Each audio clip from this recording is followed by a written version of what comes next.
Hi, this is Dale Buchanan, the host of Puppy Talk Podcast. Before we get started today, I wanted to let you know of my new book, The Complete Puppy Training Manual. It's available on Amazon in 4 formats: Kindle ebook, paperback, hardcover, and audiobook. You can find it on Amazon right now. It's called The Complete Puppy Training Manual, and I will put a link in the show notes of this episode. I'm Dale Buchanan, and this is Puppy Talk, the podcast that offers free advice and tips for raising a happy, healthy, and obedient puppy.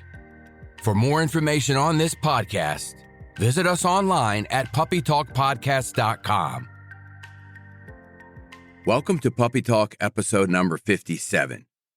In this episode, I'm going to discuss important details about using corrections with young puppies. When should you use corrections in puppy training?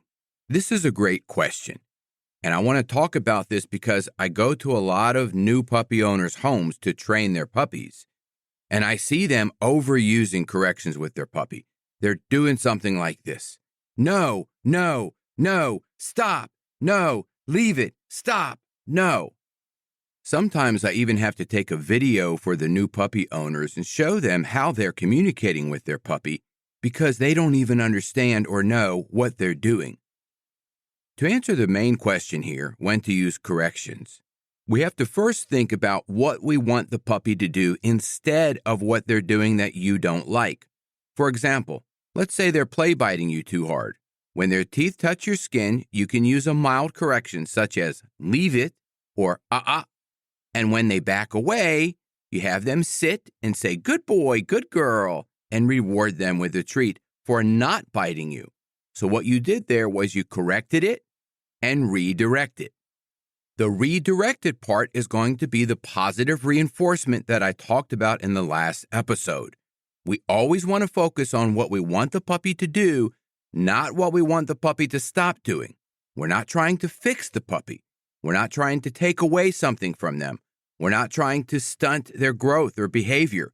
We're trying to improve them so that they learn and they trust you and they enjoy being around you. This is very, very important. Positive reinforcement training, correct it, and redirect it. Now I want to discuss what type of corrections you should use. I know a lot of puppy owners like to use the word no and stop and down, meaning that when they jump on something, they say down, but down is lay down. These are the most common corrections that I see puppy owners make. Honestly, I don't use the word no. I also don't use the word stop, and I use down for lay down. So we're going to eliminate those right there. I don't suggest you use any of those 3 for corrections because it confuses the puppy.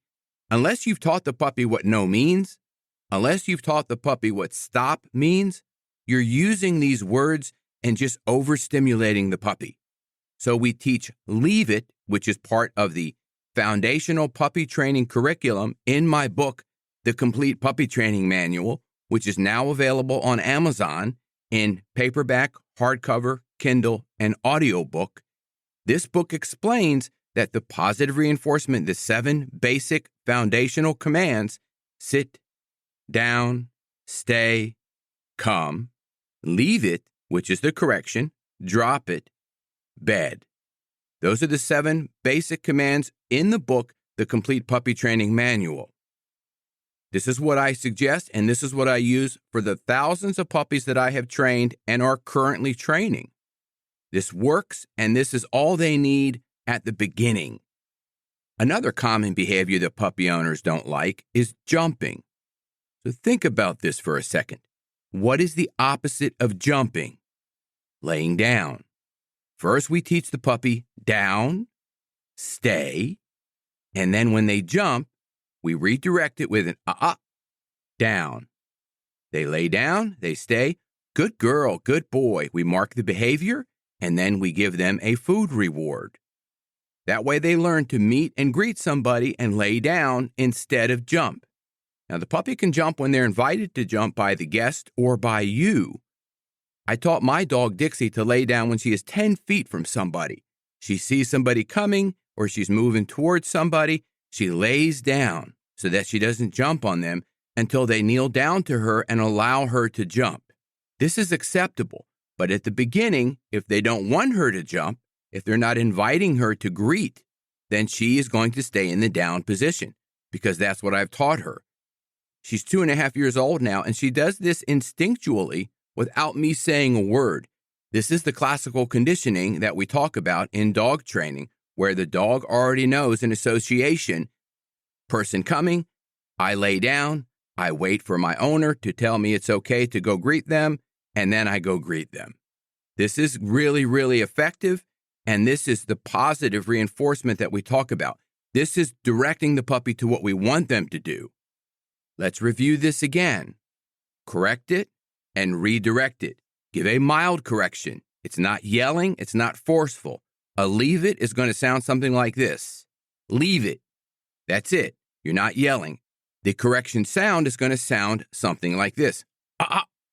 That's it. You don't have to have too much force, but it has to come intentionally from inside of you that it is a correction.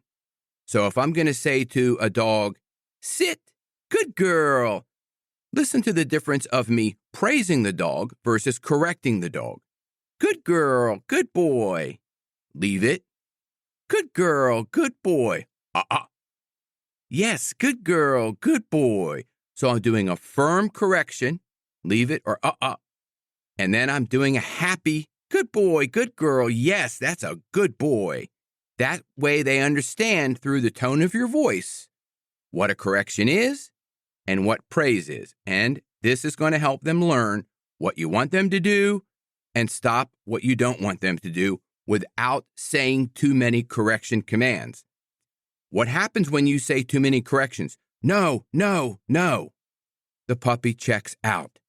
The puppy doesn't like being around you so much. The puppy isn't enjoying the moment. The puppy isn't happy. Remember, your goal, your main job when you bring a puppy into your home is to make them feel safe, make them feel calm, comfortable, loved, wanted, and that they're always succeeding and always doing a great job. If you're constantly correcting your puppy, there is a great chance that they could develop a serious behavior problem down the road. Serious behavior problems include stress, anxiety, fear, or aggression. Now, I'm not saying that if you give a lot of corrections to your dog, no, stop, that they're going to be aggressive. That's not what I'm saying at all. What I'm saying is when the relationship between you and your puppy is not solid, there is a greater chance of the puppy developing a serious behavior problem down the road because they don't trust you and they don't want to follow your guidance and leadership. In my book, The Complete Puppy Training Manual, I talk a lot on trust and leadership. So if you have the book, read that section again and again, learn some leadership skills, and model after the great leaders of our world and our country. You're communicating with calmness and confidence so you can build that trust in the puppy and solidify that relationship. How do you know when you're overcorrecting your puppy? Well, like I already said, when the puppy checks out, when the puppy gets more frustrated, when the puppy is confused, you're probably overcorrecting the puppy. That's a great time to take a break, give them a timeout, start some obedience training with sit, down, stay, come, take them for a walk, implement some of the obedience training into the walk, take them outside for an enrichment session with a ball or a frisbee or something like that, give them something fun to do, and praise them a lot. Good boy, good girl, that's great, you did great, you're walking great on the leash. Yes, that's so good, such a good girl. I do that with Dixie all day long. She'll be 3 years old in February, and I do that with her every time on the walk. We're going for a walk and she's next to me. I'm constantly praising her for doing a good job. Dixie, that's a good girl, good little baby. That's so good. Okay, go potty. Yes, good girl, you went potty. That's so good. I'm so proud of you. Yes, now let's go inside. I got some treats for you. You've been such a good girl. This is how I talk to Dixie on the walk. I talk to her with these positive reinforcement commands, and I'm never giving her corrections on the walk. even if there's another dog across the street that's barking at her, even if she wants to go greet somebody, even if there's a car coming. I'm not tugging on the leash. I'm not doing anything to make her feel more stressed out. Because when a dog leaves the house, quite honestly, they have the opportunity to be stressed out anyway. They don't need us to induce more stress into their lives. Our job is to reduce the stress, to relax the puppy, make them feel calm, make them feel good and loved. I hope this episode was helpful to you on how to use corrections with correct it and redirect it. The key is to focus on what you want. Focus on the outcome, not focus on the problem. We focus on the outcome. Also, don't overcorrect your puppy, and I don't suggest using a lot of the word no and stop because your puppy doesn't know what it means anyway. Be sure to check out my website, topgundogtraining.com, for over 100 free puppy training tips and articles. Also, the new book, The Complete Puppy Training Manual. The link is in the show notes. And you can always visit my podcast website, puppytalkpodcast.com, for a lot of great resources there. If you have any questions, send me an email. Let me know. Have a great day. This is Dale Buchanan, host of Puppy Talk Podcast. I have an announcement of a new book that I just published called Potty Training Your Puppy. It's available on Amazon in Kindle and paperback, soon to be available on audiobook. You can find out all the details of this book using the link in the show notes. It's called Potty Training Your Puppy. It's a comprehensive book with a simple and effective way to help potty train your puppy, and it really works. Check out the link in the show notes.